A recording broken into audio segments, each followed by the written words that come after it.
So Chapter 14, Leaks for Boruto 2 Blue Vortex, has just dropped, and it is a great chapter. Starts with our boy in the interrogation room with Konohamaru questioning him with Ibiki on the side, and we all know what he's known for, so we'll see. So we get a little info dump here. It looks like Amado has been up to his old tricks and have come up with the handcuffs to stop all ninjutsu, so he won't be able to use Flying Raijin. And Boruto here starts asking about if everyone's okay. Cut to Inajin, and Sakura is absolutely astonished about how he's healed, which just shows us how OP Himawari has become as the new Kurama Jinchuriki, which I'm absolutely hyped for. She looks amazing. That design is... Then cut back to the interrogation, and they're about to ask the questions, and the thing that really annoys me is that these two old fuckers are still alive. Why? They were the problem in Naruto, Shippuden and Naruto. These are the root of most of the problems in the whole goddamn fucking show. Why are they still the elders? Just die already.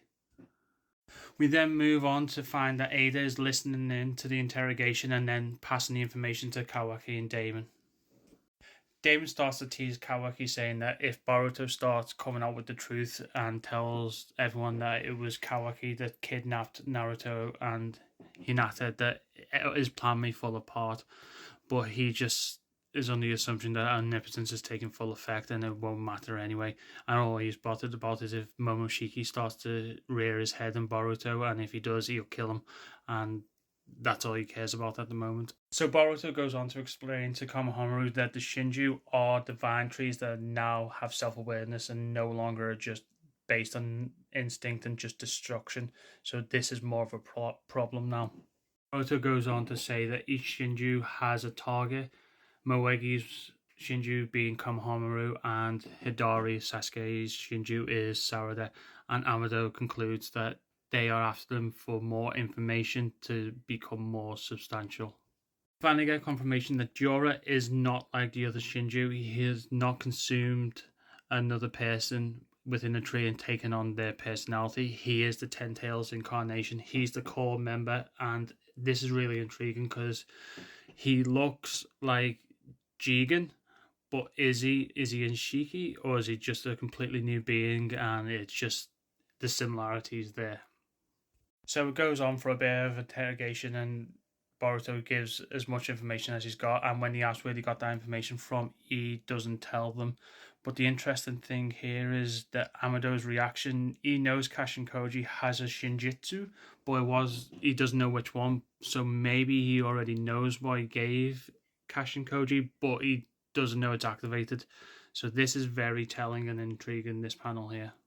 I think this page is an absolute work of art. It just shows the difference between Naruto and Boruto, because he knows he's got the information, and he knows that the elders and Konohamaru and Shikamaru can't do anything about that, so he plays that to his advantage, and he's got that cocky attitude that Naruto never really had, which I just love the contrast. These next few panels just show omnipotence at work. Shikamaru is doubting, or his memories are starting to get rewritten while he's trying to remember that Boruto is on the good side and he didn't kill Naruto and Hinata. But you can see that he's fighting with himself in the next few panels because omnipotence is trying to take back over his memories, but he's keeping one thought in his head, that this is Boruto Uzumaki and he is Naruto's son, and that's keeping his grasp on this reality for him. So just below, you see that Boruto then tells everyone that Naruto and Hinata are not dead, but he will not tell them where they are. So this is kind of telling. He hasn't told everyone that Kawaki is the one that imprisoned them, so he's keeping that a secret. But because he's keeping that a secret, he's still being pursued and blamed for it. And then we get a great demonstration why Ibiki is the interrogation expert, because he just goes to town on Boruto here. He smashes his face against the table, and then he absolute sucker punches him while he's handcuffed and sat down. So it's just hilarious that he's like a 30, 40-year-old man absolutely pummeling a defenseless, I think he's about 15, 16-year-old in Blue Vortex, but it just goes back to Naruto being child soldiers, and it's just a great throwback to how kind of brutal the originals were. compared to how tame Boruto has been when it comes to this. Ada then gives Kawaki the information that Boruto has not dropped a minute, and this confuses everyone. Even Kawaki and Damon's like, what the hell's going on here? And I agree with Damon, just drop Kawaki in it. He annoys me now. He as a character, he started off well, but he's just really started to annoy me in Blue Vortex.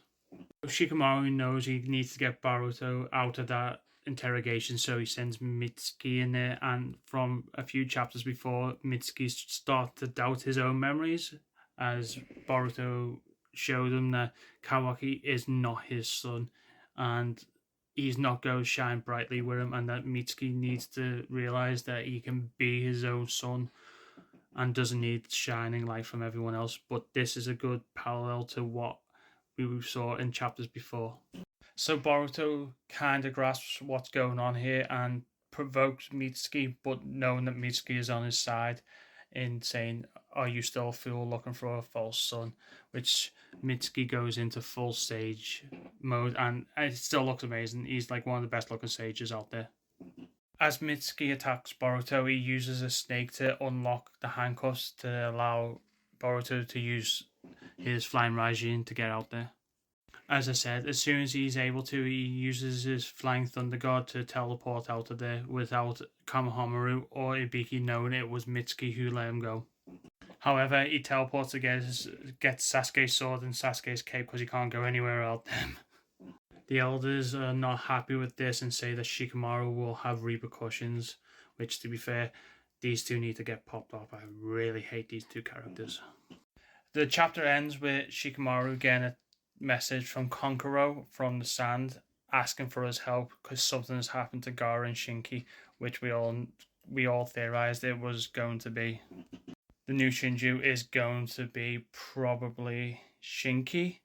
It could be Gaara, but I'm pretty sure this is Shinki. And the name that apparently is going along with this character is Ryu, which means grain, which is perfect because he's got magnet release, and that is a great name for him. Goes perfectly. So that was the new chapter. I think it was fire. So what are your thoughts on Blue Vortex? Are you liking it a lot more than you did the original Boruto? And what do you think about this chapter? Leave your comments down below.